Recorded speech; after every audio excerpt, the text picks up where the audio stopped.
Today's daf we're going to be learning is Zevachim daf Zayin. Today's daf is sponsored by Neely Engelhardt on the occasion of Ayala Bab's Bat Mitzvah. Your strength in Torah, your heart of Chesed, the beautiful values you carry from your family are truly inspiring. May you continue to shine and grow in all you do. Mazal tov. Okay, the Rosh Hashanah dapim are up. Okay, you have to go a few pages back. If you go to catch up on the daf, you can find them. If you haven't found that yet on the new site, it's just in the menu under Daf Yomi. You can find catch up on the daf. It's a good, easy way to always just, if you're a few pages behind, you can get to where you're up to. So you'll see them there. Okay, Dapim 9 and 10. Once I teach Erev Rosh Hashanah Shir, then I'll put it up in order the way it's supposed to be. Okay, we're going to get started today. So that's just if anyone wants to get ahead. Letting you do that a little out of order. But that's what there is to do. Okay. We started yesterday with this question. And we started in the middle of Vav Amud Aleph, and it goes all the way into the top of today's daf, which is this question, and I will disappoint you, but we're not going to actually end up with an answer to this question. So the question is, Korban Ola, we know atones for Bitul Mitzvah Aseh, for positive commandments that I didn't do. And they wanted to know, what if I designate an animal and for the Korban Ola, and after the point that I designated, I missed a few more positive commandments, or one, it doesn't matter. Will this cover it or not? So one of the sources they brought, the last one we were up to, I think they just brought two altogether, but the second one they brought was this Rabbi Shimon. Rabbi Shimon says that the ci'irei atzeret, why do we bring these ci'irei atzeret on these two animals on Chag Shavuot? Once you bring one, what do you need the second one for? So they say the second one atones for sins between the first and the second, to which they say, right, what do you see there? It obviously works, because we assume we designate them both at the same time. To which the Gemara said, well, you're right if they designate them both at the same time, but it must be that you designate them one after the other, and then this doesn't teach you anything because you really only designated the second one later, which means it doesn't teach you anything about once it was designated, to which they say, but how could you say that the Torah is specifically telling you that without it telling you that? In other words, it just says take two sirim. It doesn't say take them one after the other and only take the second one once you've done the first one. So that's a little bit of a hard answer, in which case we're back to saying this doesn't really provide an answer, right? If it's not one after the other, then it must be they were both at the same time, which actually would give us an answer. Okay, so we actually are at the point where it would be, but comes Rav Papa and says, what are you talking about? This doesn't prove anything. Because this is a public offering. Now, public offering, the Beit Din can make a stipulation about them. And the Beit Din can say, even though we're separating both these animals at the same time, really the second one's only going to have sanctity to it. Normally, a person takes an animal, it becomes immediately sanctified. But if it's the Beit Din doing it for a public offering, they can make this stipulation that it's not going to be sanctified from the beginning, but only when, right, sakin moshachto l'mashu, right, when you go to slaughter it, the knife basically designates it, okay? And then it's only designated at that point, which means what? That, right, we can actually say that this can provide a proof, because then this doesn't provide any proof. Sorry, I just got confused for a minute. This doesn't provide any proof because this animal wasn't designated, even if you say it was designated at the beginning, it wasn't sanctified at the time of designation because of this lay Beit Din. But the Gemara is going to say, how can you say that Rabbi Shimon holds, we'll start from 4 lines from the bottom of Vav Amud Bet, Umi leila Rabbi Shimon leiv Beit Din matnei alehem. This is all to explain Rabbi Shimon's opinion. Rabbi Shimon is the one who said these two ci'irei atzeret. What are they coming for? To atone on, right? The second one is coming to atone for any impurities that happened in the temple between the time of the first and the time of the second. Which then we had the whole thing to explain, and Rav Papa said in the end, theoretically, this could be a case where the designation only happens later, which means this doesn't provide any answer to our question because it's not a case where it was actually sanctified from the beginning. But they want to try to reject Rav Papa and say, but you can't possibly put those words, the Lev Beit Din matnei alehem, into Rabbi Shimon's opinion. So Rabbi Shimon himself doesn't hold that way. How do we know? Because Ha'amar Rav Idi Barav and Amar Rav Amram, Amar Rabbi Yitzchak, Amar Rabbi Yochanan. Okay, 4 rabbis was passed down, but in the name of Rabbi Yochanan. Tamidim shelo hutzrachu litzibur. Okay, we have animals that were bought from the machatzira shekel, right? All the half shekels people brought. And then we have what's called tormim talishka. They would take all the money and they would buy animals from it. And they would buy in advance for the year, or they would buy a few times a year for a chunk of months. Let's say they bought too many animals. Now, the machatzira shekel has to be used for that year. So what if you have animals left from that year? Can you sacrifice them for the next year? Can you just roll them over for the next year? Well, l'divrei Rabbi Shimon ein nifdim t'mimim. According to Rabbi Shimon, there's nothing you can do with them unless they have a blemish and they can't be offered.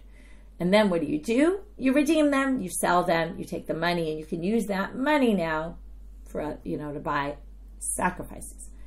But not if they don't have a blemish. L'divrei chachamim nifdim t'mimim. Now, according to the rabbis, you can redeem them even if they're t'mimim and use the money directly for sacrifices for the next year. Why is that? Because he says, Leiv beiti maneh alehem, because it's really stipulated they're not really going to be sanctified until they're used, actually.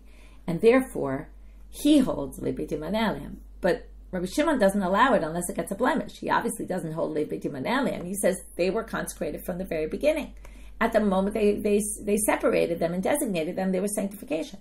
Now, if you hold Leiv beiti maneh alehem, you wouldn't have to say that, and you wouldn't have to wait until they get a blemish and can't go on the altar anymore, and only then redeem them.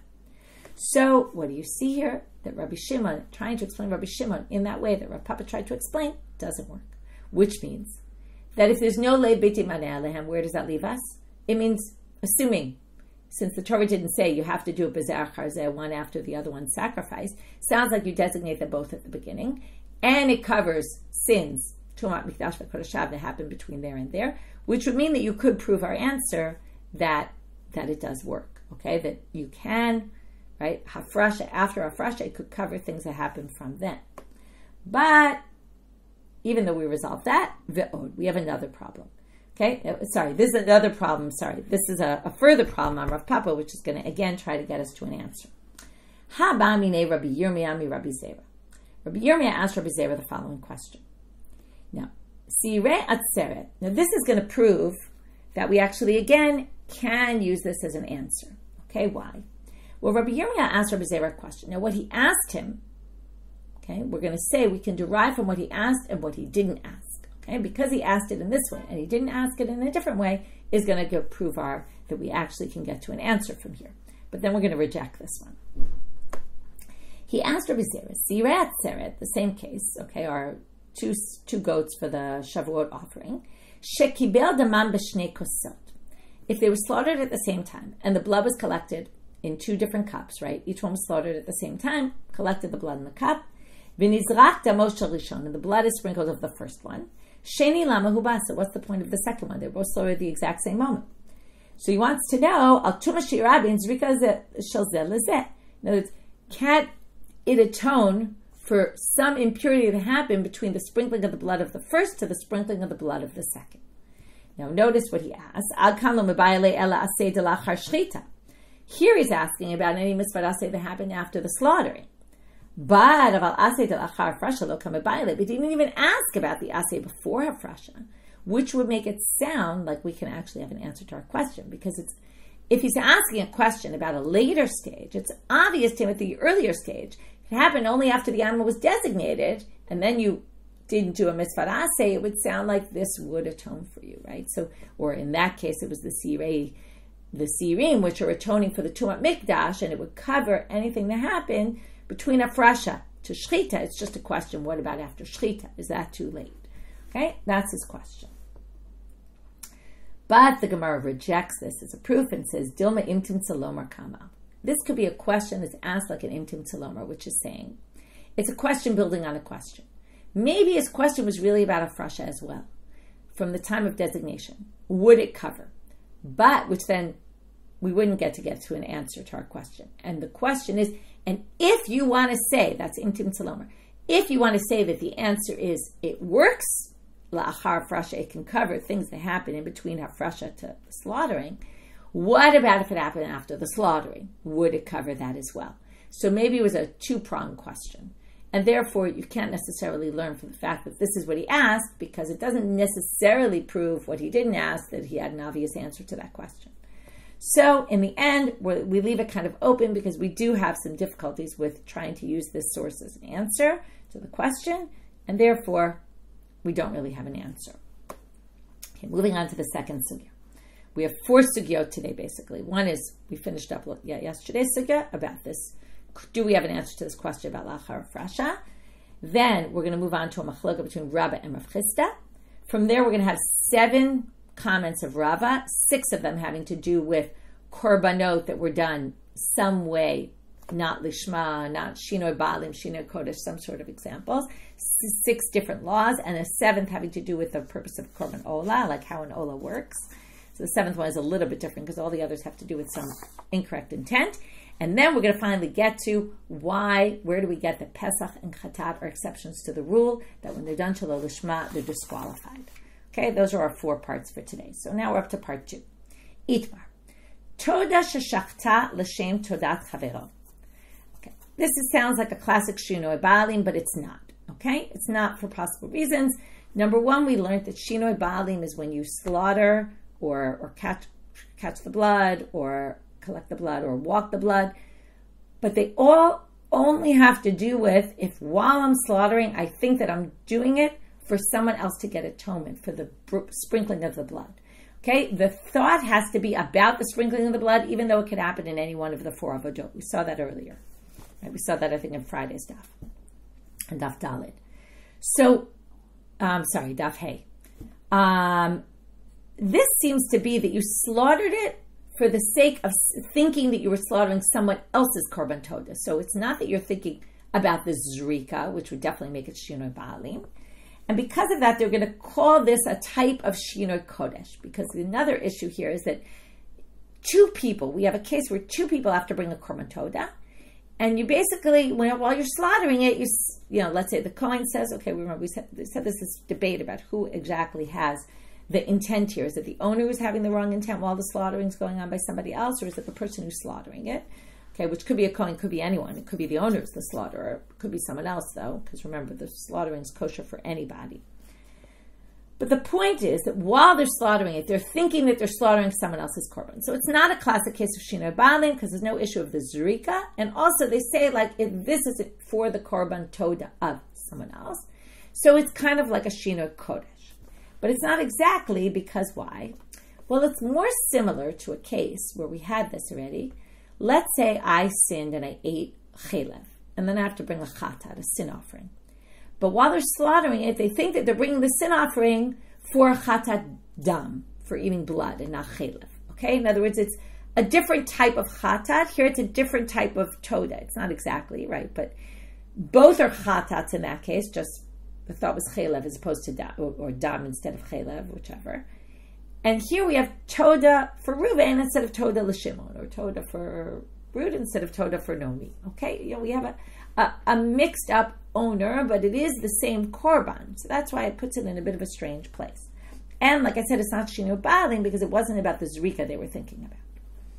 So, toda sheshachta l'shem todat chaviro, Rabba amar kshera, Rav Chisda amar psula. So because it's a little confusing, right, we have 2 different opinions here where it goes. Now we're going to see why. Rabba amar kshera, toda l'shem toda nishchata. Because in the end, it was slaughtered for a toda. So what's the difference if it's the wrong person's toda? It's still in a toda category, so it works. Rav Chisda amar psula. Now you have to get rid of the word nishchata here. Okay, I'm going with the box reading because otherwise it's hard to read the sentence. L'shum shlamim didei be'inan. It needs to be for the sake of this person's shlamim. You can't remember a toda is a type of shlamim, so they're using shlamim as a general term here. You have to bring the korban for the sake of the person who is being brought for. Okay, it basically says, fine, maybe we can't call it shinoi balim because of the zrika issue, because it wasn't chashivav zrika, but basically it was done for the wrong person, so it's definitely the wrong kind of korban, and it's disqualified.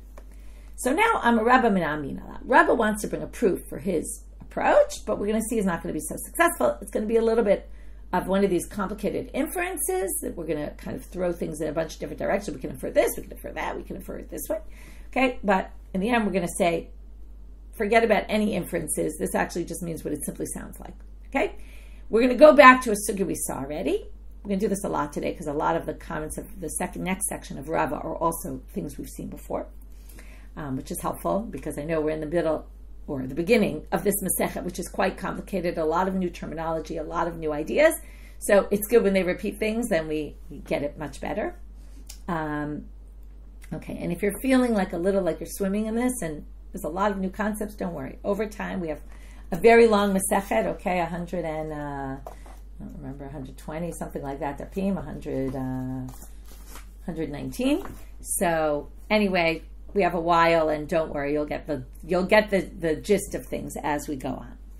So this is just, I always say, it's like watching the beginning of a movie when you have no idea what's happening yet and you don't understand yet, and you're, what? Who's that? And what's that? Or you're reading a book and there's so many characters and you can't keep track.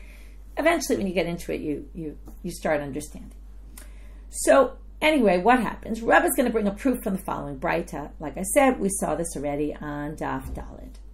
Ditanya. Ubisal zevach todat shlamav b'yom krivo et zivcho. Okay, so there's a bunch of extra words here. It's the meat of the zevach, which is really the sacrifice or the thing that will be slaughtered, of the toda of his shlamim, okay, on the day he sacrifices. Now, okay, we're not going to read the rest of the episode. It's not important. Why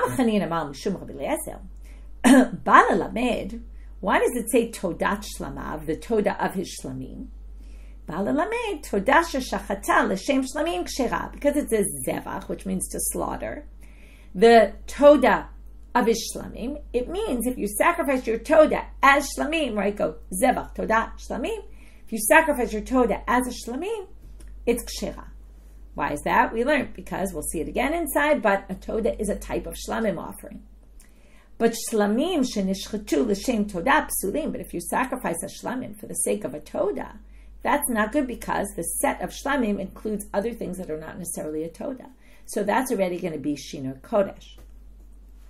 Why is there this difference? As I explained already, toda kriya shlamim, a toda is called shlamim, but every toda is a shlamim, but ein shlamim kriyim toda. Not every shlamim is a toda. Okay, that's what it's teaching us. It's very simple, straightforward. But they're going to try some very complicated, convoluted diukim, inferences. Well, what can you infer here? Notice what it says is disqualified. A shlamim l'shem toda is psula. Okay, a shlamim for the sake, if you take a shlamim, you do it for the sake of toda, it doesn't work. Ha toda l'shem toda would be kshera. But that would infer only a shlamim in the name of a toda. But if you did a toda in the name of a toda, and then you'd have to say, my lav dechavre, even if it's, no, here's where it gets tricky. We assumed we were talking about a toda in the name of a shlamim for that same person. But what they're going to say is, perhaps it's talking about, right?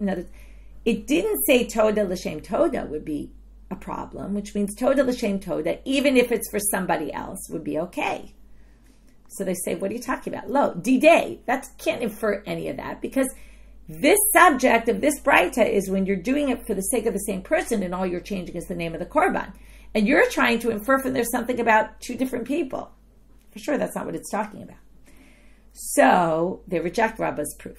But Rabba comes back with a retort and says, well, okay, aval dechavre mai psula. You want to say, if you do a toda in the name of your friend's toda, it's going to be disqualified. That's what he's saying to Rav Chisda, which is Rav Chisda's approach.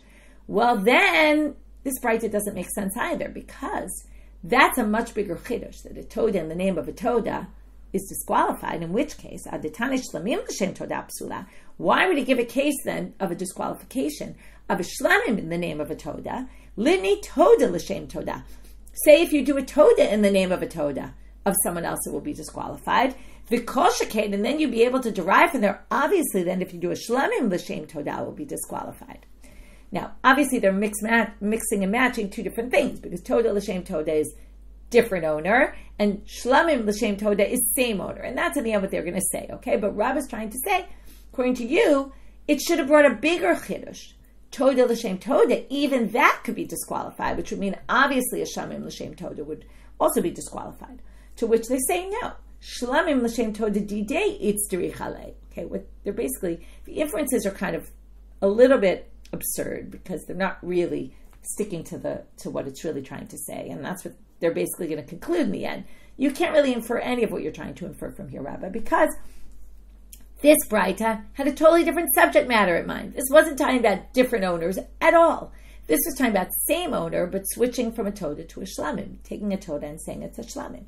That's what they needed to teach you, because salkadata chamina, midatoda kriya shlamim, shlamim nami kriyim toda. You might have thought, since a toda could be called shlamim, you might think a shlamim could be called toda. So if you took a shlamim and you did l'shem toda, maybe it would be okay. And if you slaughtered it l'shem toda, maybe it would be okay. Kamash malan, that needs to teach you that it's not. And that's why this needs to teach you specifically shlamim and toda. and not having anything to do with toda for somebody else, a toda in the name of a toda.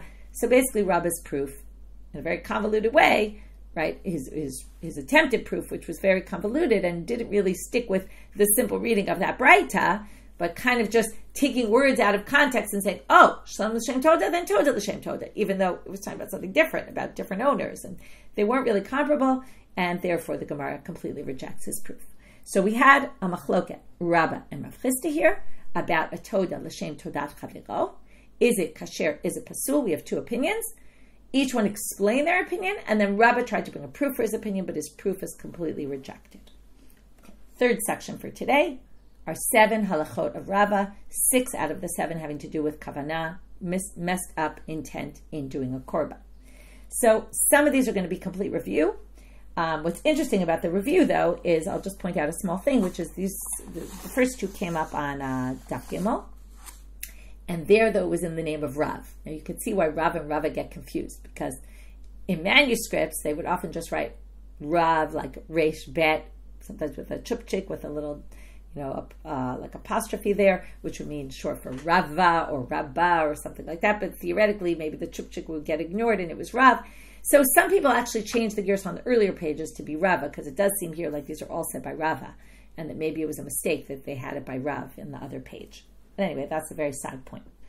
Amar Rava, chatat sheshachata l'shem chatat kshera, l'shem ola psula. We have a sin offering that was slaughtered for the sake of a sin offering, like even if it's a different one, it's kshera. But if it's l'shem ola psula, and that's what we call shinoi kodesh, it was done for the sake of the wrong korban, completely, right? Chatat in the name of an ola. What did we learn? That a chatat is disqualified. My time, what's the reason? V'shachat ota lechatat, amar Rachmana, v'rei chatat l'shem chatat nishchata, l'shem ola psula. It says there, you slaughter it as a chatat. So it doesn't matter if it was chatat chelev or chatat dam. It was done for the sake of chatat. That's fine. But if it's done for the sake of something else, it's disqualified. And we'll come back to that at the end of today's daf when we see that that's the source for. Do it for the wrong korban, it's completely disqualified, because you have to slaughter this one, otad, this one, as a chatat, not as anything else. V'amar Rava, second one. Chatat sheshachata al mi shemechuyav chatat psula, al mi shemechuyav ola kshera. Okay, now this is shinoi baalim. Now we learned this already about shinoi baalim.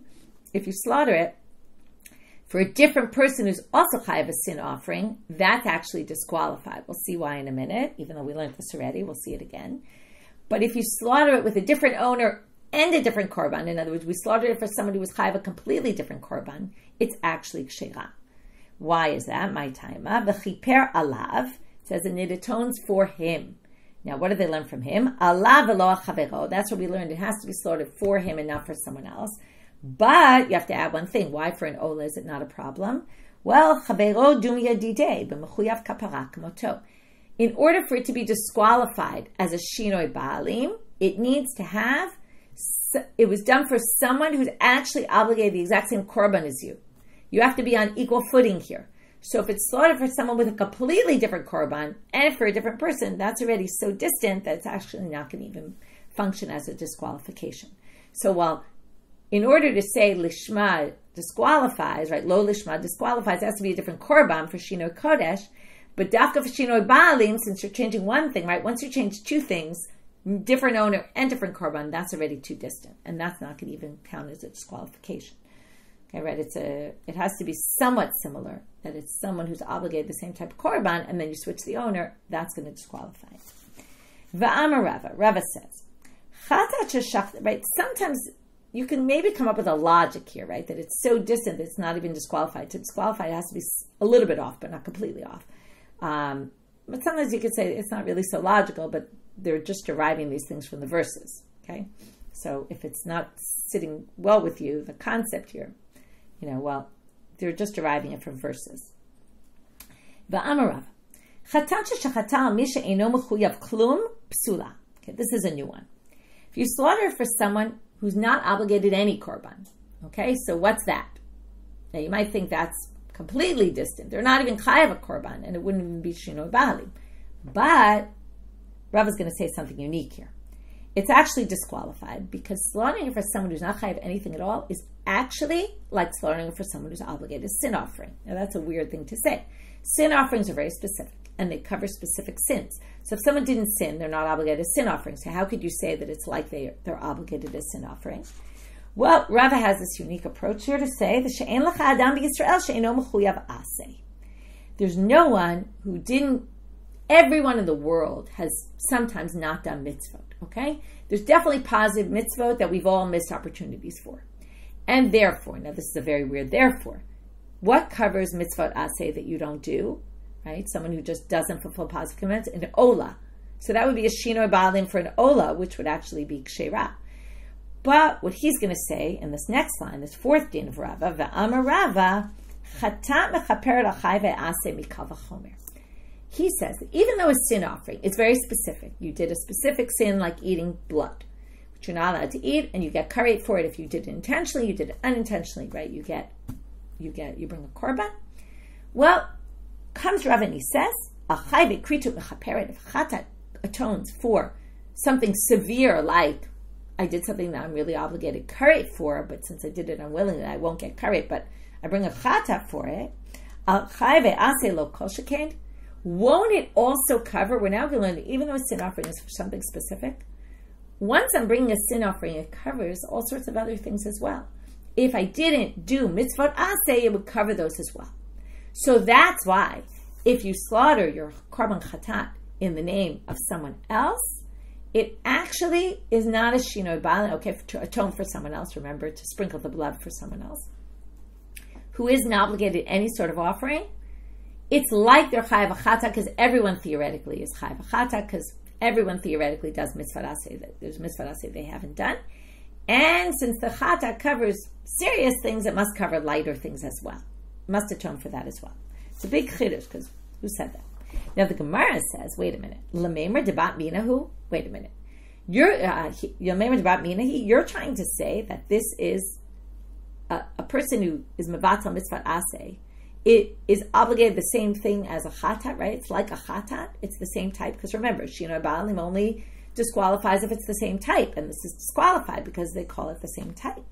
But ha'amar Rava, didn't Rava say, another statement of his, chachat, that we read already, chatat sheshachata mishu mechuyav chatat psula, mishu mechuyav ola kshera. Someone who's chayav an ola is the one who didn't, right? Someone who didn't do mitzvot aseh is actually obligated an ola offering. So how could you say they're obligated a chatat, even if a chatat, let's say, maybe atones for it, but they're really chayav an ola, and that makes them it's an owner, right? It's a different korban, which wouldn't be disqualified. So turning now to Amabet, they answer something we actually used previous stuff to answer this. I think it was yesterday's. Mikiva la machapra mikupya machapa. There's a mild type of, really, bitul mitzvah aseh is someone who's chayav an ola, but a chatat also weakly covers them. Weakly, like weak, chalash, weak, W-E-A-K. Okay, it covers it in a some sort of manner. Because it covers it in some sort of manner, we can consider someone who's not obligated to korban at all, but they must have not done some mitzvot aseh, that it's enough to call this the same type. Since a chatat would somewhat cover this, again, it's weird to explain exactly because it covers it in a weak manner. We don't know what that means exactly, but it's enough to cover it to basically call this a chatat and a chatat. Okay, a chatat for someone else. And therefore, we're basically going to say that this is considered bat mina. It's the same type. To be able to say the shinoi ba'alim disqualification kicks in. Fifth halach of Rava. Va'amar Rava, ola shashachta shelo lishma, asur lizrok dama shelo lishma. This we saw already on Daf Bet. Ibai de makra, ibai de masfara. And they're just going to very minorly reference the pasuk. We had to prove this on the Sfara to prove this. Okay, what's this halacha? If I slaughter an ola for the wrong intent, so I slaughter it as a shlamim, let's say, and then I say, oh, I already messed up on the slaughter, maybe I'll just continue this as a shlamim. No, you can't do that. Okay? You have to go back to what its original trajectory was. It was originally intended for an ola. You have to go back and do not go back. You have to go for all your next actions you're going to do, catching the blood, bringing it to the altar, sprinkling the blood. All of that has to be done for the sake of the korban. Don't think, oh, I already messed it up, I could do it any way I want. Now, we can learn this either from pasuk or from logic. And again, as I said, the Gemara is just going to quote like a few words from the sugya there. If you remember what that means is, I'll review. That's the pasuk that talked about keep to what you said you're going to do. And then it says neder, and then it switches to nedava, and then we say, what does this teach you? Oh, this is a reference to lo lishma, where something that was one thing turns into something else. And then they say, but a nedava obviously has to be brought the way it was supposed to be brought, so we have to do it the original way. The second option is svara, which is mishum deshane ba, what, and then it says kideresh pirka, go back and see in the beginning of the chapter, even though we still feel like we're at the beginning of the chapter, that was really at the beginning of the chapter. So the logic there is just because you change and you mess something up doesn't mean you can continually mess things up, right? Obviously, go back and fix what you did and do it the right way. Ve'amar Rava, sixth halacha. Last one about some sort of mess up in the intent. Ola haba la'achal mita, shachata b'shinoi kodesh psula, b'shinoi ba'alim kshira, de'en ba'alim la'achar mita. If someone dies, we had this, let's say, with the yoledet, the woman who was giving birth, and then she died and her sons are supposed to bring, or her heirs, could be girls if she has no boys, no sons, they're supposed to bring her korban for her. Now, if when they bring that korban, let's say she had an ola left, right, the chatat, remember, they don't bring in her place, but let's say, right, she was supposed to bring an ola and a chatat. By the way, I mentioned I can't remember now if I mentioned this in class, but there's two possibilities. There's one that she brings an animal and a bird, okay, one for an ola, one for a sin offering, or she brings two birds, one for an ola, one for a chat, right, one for an ola, one for a sin offering. There's two options. It depends how wealthy she is, if she can afford an animal. Anyway, what happens is they then take on themselves her ola if she hasn't offered it. Now, if when that ola is sacrificed, they do it b'shinoi kodesh, they do it as a shlamim, let's say, just disqualified. But if they do it b'shinoi, right, it would be, meaning it would mess up, right? It wouldn't work l'shem chovah, right? Because it's not a chatat, so it's not completely disqualified. But the shinoi kodesh messes it up. Shinoi ba'alim, though, doesn't matter. Let's say while they're slaughtering it, they think about that they're doing it as atonement for somebody else. Okay? Doesn't do anything. It's not a problem at all. Why? De'ein ba'alim la'achar mita, because this is like an unowned sacrifice. Nobody owns it, right? We saw this before. That's the whole thing. Do the heirs acquire it, or do they not acquire it? Okay. Now, Rav Pinchas bered Rav Ami Amal yesh ba'alim la'achar mita. Remember, we quoted this opinion as well.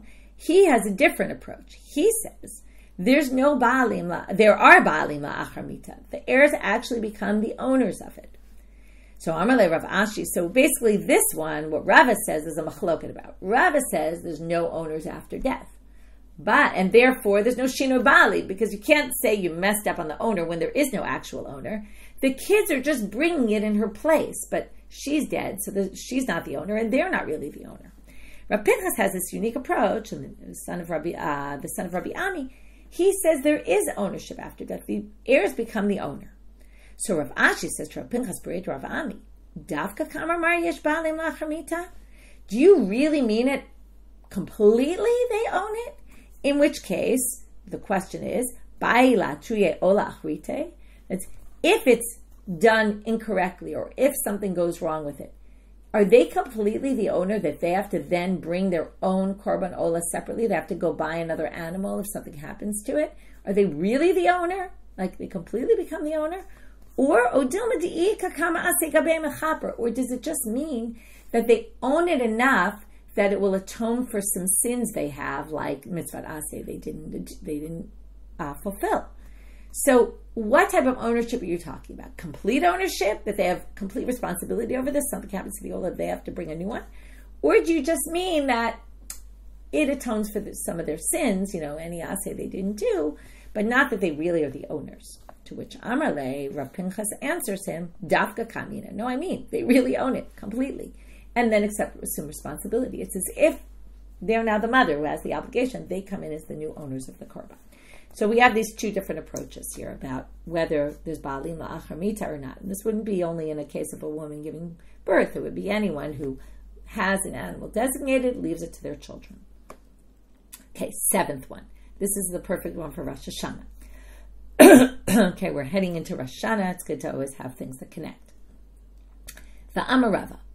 Ola doronhi. The ola is just a gift to God. It doesn't really atone. Now, what have we been saying all along? The ola atones for sins, positive commandments that I didn't do. But now we're going to learn that it's really just a gift. Hechidami, what's the case here? What are we talking about? Well, idaleka tshuva, if you didn't do repentance at all, you didn't do a mitzvah aseh, let's say you didn't say kriyat shema, just I'm picking an example, or you didn't hear the shofar on Rosh Hashanah, but you didn't care, you didn't do any repentance about it, and then you brought this korban ola, well, zevach rishaim toeva, okay? The sacrifices of wicked people is despicable, okay? God doesn't accept sacrifices of people that don't do tshuva. You can't just do tshuva, right? The whole echtav hashuv, right? It's very important to be getting to this at the beginning of our Masechet. Korbanot don't cover you in a way that you don't have to do anything, okay? It just doesn't work that way. You obviously have to do atonement. V'idi ika tshuva. Now, let's say you do atonement. Now, here really comes the first statement was how important it is to do tshuva. The second statement is how powerful tshuva is. Because Hatanya, it says in a Braita, aval amitzvat aseh v'shav. If you don't do a positive commandment, okay, this might be different from a negative, okay? If you don't do a positive commandment, v'shav, and then you repent, you feel terrible that you missed shofar on Rosh Hashanah. Lo zaz misham ad shemochalin lo. You don't even have to move from there. You get atonement. Okay, you're covered. You're pardoned. Immediately. That's how powerful tshuva is, at least for mitzvot aseh that you don't keep. So therefore, you don't need the korban ola. What does it do? It doesn't provide atonement. You've already gotten atonement when you did tshuva. If you don't do tshuva, it can't give you atonement because you didn't do tshuva. If you did repent, then it was accepted right away. So what's the point of the ola then? It must be a gift to God. In other words, what's the idea of a gift to God? You're thanking God for having provided you with atonement. Okay? For God allowing you this process that you can do tshuva, and God will accept. And then you have to thank God for that. You have to be appreciative. Okay, these next words are actually just a siman. So we're not going to read them, but it's a siman for what's coming here. For this braita, Tanya namihach, here's a braita to support this idea. Amar Rabbi Shimon, chatat lama ba'a. What do you bring a chatat for? So the Gemara says, lama ba'a, lechaper. Okay, everybody knows why you bring the chatat. The chatat is to atone for a sin that you did. Ela, no, what they meant to say is lama ba'a lifnei ola. When you have this pair of birds, chatat and ola, you always bring the chatat first. Why does it come first? Well, it's for this reason. Lepraklit shenichnas, it's missing the word mashal. It's a parable for. Okay, here's a parable that will help you understand it. A praklit shenichnas, so you have someone who's coming to go to the king and plead on behalf of someone who did something wrong to the king. Ritza praklit, nichnas doron acharav.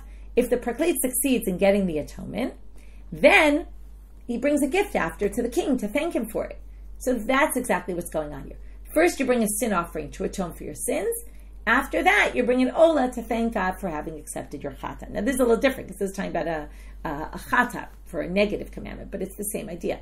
That the ola that's coming after the chata is a thanks offering, right? It's not a toda, that's something else, but it's basically thanking God for accepting your atonement, for giving you atonement. So it comes after the chatan in that case, and in the case of mitzvah aseh that I didn't do, first stage is I do tshuva, I'm immediately atoned for. Then I go to God and I bring him this gift. So that's a nice idea about the value of tshuva and how powerful really it is. And how necessary, right? It's number one, necessary. Number two, very powerful that you can get immediate repentance. Okay, immediate atonement. Now we're going to get to the last part of today's stuff. Chutz min ha-pesach v'chatat. So now we want to know, why are those the only two that if you do them shelo lishma, they're disqualified?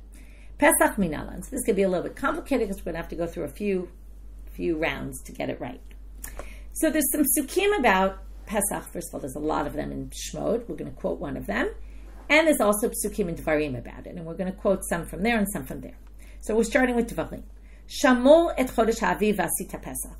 Okay, we should keep the Chodesh HaAviv. That's the month that Pesach comes out in the spring.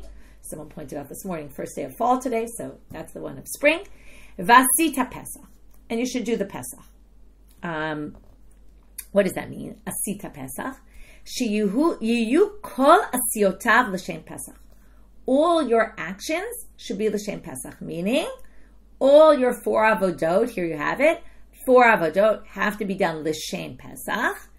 And we don't yet have that it's going to be disqualified. First, you have to do it. So, Eshkachan Shinoi Kodesh. So that teaches you Shinoi Kodesh. I want you to be very clear here. That's Shinoi Kodesh for all 4 avodot because it says Asiyotav. But Shinoi Ba'alim Minal, and where do you get Shinoi Ba'alim? From Dichtiv, Va'amartem Zevach Pesachu. This we know from the Haggadah. It's quoted a lot. This is pasuk from Shemot. Now there, it says Zevach. Zevach is slaughtering. So this one's only going to teach you about slaughtering. We're going to get back to that later. Where do you get the other 3 avodot? But Tehei Zvicha l'shem Pesach. From here you learn the Zvicha has to be in the name of Pesach. Now, we already learned Shinoi Kodesh from the other pasuk. So Imei no inyan l'shinoi Kodesh, Shnei inyan l'shinoi Ba'alim. We've done this a lot of times already. Since it's not teaching you about Shinoi Kodesh because we already know that, so it must be teaching you about switching the owner, right? If it's done for the wrong owner, also. Eshkachan l'mitzvah. Okay, so this is all just that you're supposed to do it for the right reasons, just like we have by Shlamim. Slaughter it for the sake of Shlamim. Slaughter it, right? That's all the mitzvah. It doesn't teach you it's going to be disqualified. Well, la'akev minal. And how do you know it's disqualified? Third pasuk they're going to quote, back to the one in Dvarim. This is the next pasuk there. Amar kra, vizav, or maybe it's the same. No, it's a different pasuk there. Vizavachta pesach la'Hashem Elokecha. You should slaughter the Pesach to God. Here you have the same idea a second time. Right? Shana alav katuv la'akev. Okay, it doesn't say that in the Gemara, but they figure you know this already. Once something appears twice, it's telling you it's essential, meaning you don't do it, it's disqualified. But matkiv la Rav Safra, havizavachta la'achiyudata. Wait, that pasuk v'zavachta is definitely not coming for this because it's coming for something else. So that third pasuk that was teaching you la'akev, I'm knocking out. Why? You need it for the drasha of Rav Nachman. To Amar Rav Nachman, Amar Rabbi Rafua. He says, how do you know that if you have leftover Pesach, meaning you had an animal designated, but you didn't use it for some reason, and now it's left, and it's after Pesach, and you have nothing to do with it, what do you do with it? You do it as a shlamim, because a Pesach is a type of shlamim offering. How do you know that? Now, there's something very weird about that pasuk. You should slaughter the Pesach to God, tzon, sheep, right, that category of animals, and bakar, and cattle. Now, Korban Pesach isn't cattle. It's fasim or izim. It's sheep or goats or lambs. It doesn't come from the cattle. Right? That's like cows and oxen. It doesn't come from bulls. Minayin lemotar Pesach. How did they? Mikan. They learn from here. Lemotar Pesach. Lidaval haba minatzonu midabakar. The tzonu bakar is coming to teach you. It can come as a shlamim. Because a shlamim can be either tzonu bakar. So it's saying, if you have a Pesach left over, v'zavachta Pesach, sometimes you can slaughter a Pesach. It's not the simple reading of the pasuk. Sometimes you can slaughter a Pesach for something that could theoretically be brought as from bakar, which is a shlamim offering. And that's if it's left over. Right? Ma'anir, what is that? Shlamim, which can be brought from the tzon and from the bakar. So you can't use that pasuk for that. So, El Amar Rav Safra, so let's go back. Rav Safra says, v'zavachta Pesach, Kid Rav Nachman. That's not for our purposes. That's for that halacha we just said about the Motar Pesach. Now we're back to figuring out how do we know it's disqualified. So he's going to have Shamor et Chodesh Aviv leMitzvah b'Shinoi Kodesh. Amartim Zevach Pesach b'Shinoi Ba'alim leMitzvah. That's the same as we had before. One is teaching you Shinoi Kodesh, one is teaching you Shinoi Ba'alim, because it can't be teaching you Shinoi Kodesh. Okay, we got that. Where do we get la'akev? Hu la'akev. Ben hacha v'hacha. When it says Amartim Zevach Pesach, who means it has to be done in its way. It's done it right, and that's a repetition, because we already had it from the other psukim. The who comes to reference both the Shinoi Kodesh and the Shinoi Ba'alim. It's like a repeat, and therefore it's la'akev. It must be done in this way, no other way. If you don't do it this way, it's disqualified. Okay, now, what's missing though? Eshkachan zvicha. Now, when it comes to the Shinoi Kodesh, remember the asiyotav, all 4 avodot. When it comes to the Shinoi Ba'alim, though, the pasuk is zavachta, which is zevach. Zevach Pesach is slaughtering only. So Eshkachan Zvicha Sharva don't minalan Ho'il v'gale gale. So the first answer is, since they reveal by Shinoi Kodesh it was everything, so also by Shinoi Ba'alim it'll be everything. But Rav Ashi doesn't accept that. Rav Ashi Amar Ho'il v'gale gale lo amrina. We don't say that, and therefore El Avodot minalan. Where does he get it from? And he's going to have a whole different way of learning it. Okay, it's going to be the opposite order. The repetition is going to be the 2 psukim we saw. But the first pasuk he's going to have that teaches you the main halacha before we get to the repetition is a different pasuk entirely, but one that we're familiar with. Zot haTorah la'olah u'lemincha, etc. And it says shlamim there. Now it doesn't say Pesach there, but the next pasuk, Vitanya, there's a brayta that says the next pasuk, b'yom tzavatot b'nei Yisrael akriv et korbanehem. What are the korbanehem? What other sacrifices? Zeh b'chur u'ma'aser v'Pesach. So in the next pasuk, which is close enough to still do a juxtaposition, mentions Pesach, again, not explicitly, but implicitly.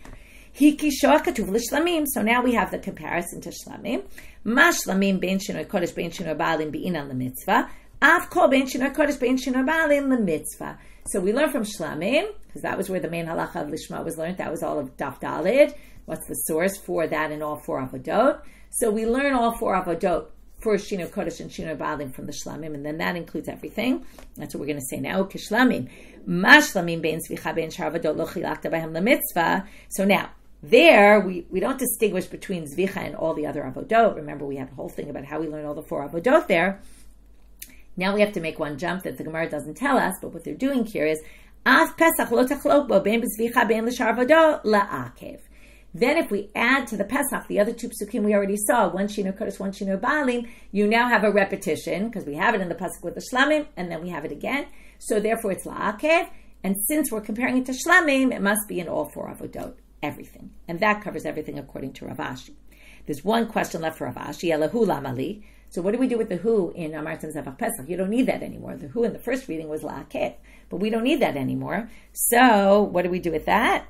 Kedetanya uses it for something else, which is related. Ne'amar b'Pesach hu b'shchita la'akev, right? The who there is telling you, now, it's in the same pasuk of la'akev. We don't need the who to tell you that it's necessary and essential.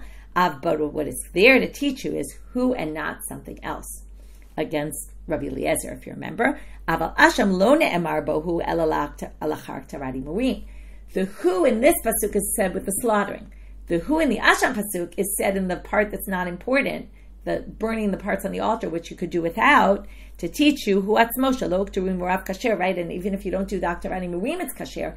Therefore, it's to teach you that the Asham is not disqualified if you did it shalol l'shma. The who in the Pesach is say, who in Shchita it's mentioned, that has to be done and there's no other way around it. But the Asham, it's coming to exclude the Asham, like I said, against Rabbi Eliezer, because he thinks an Asham lo l'shma is actually disqualified. But according to this reading, it's the mainstream opinion. Only the Pesach is disqualified. But shalol l'shma, and we'll end with this one pasuk about the chatat. Chatat minal, and how do we know a chatat is disqualified? T'chtiv shchat ota lechatat, shetei shchita l'shem chatat. So it has to be slaughtered lechatat. It has to be done lechatat. If it's not done lechatat, it's no good. That's how they get it from there. We'll continue on with the chatat in tomorrow's daf.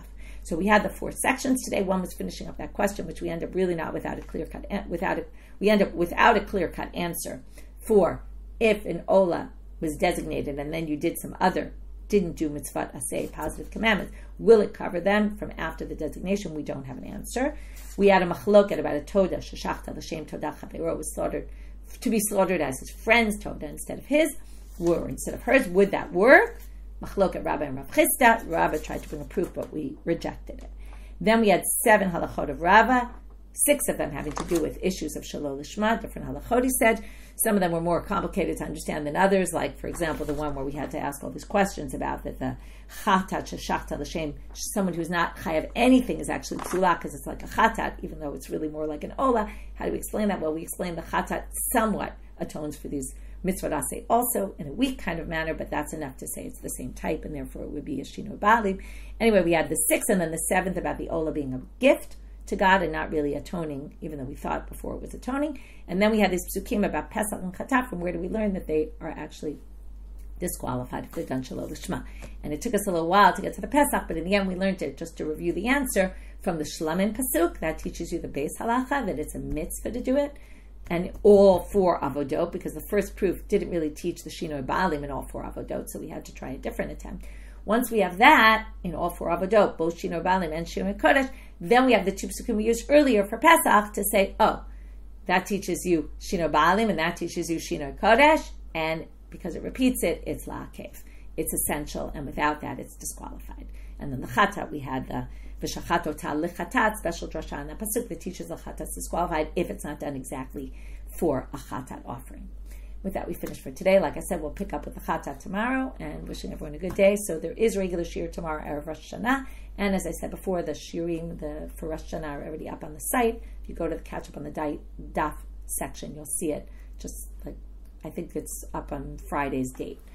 You'll see it there. And Monday, it'll go up all in order.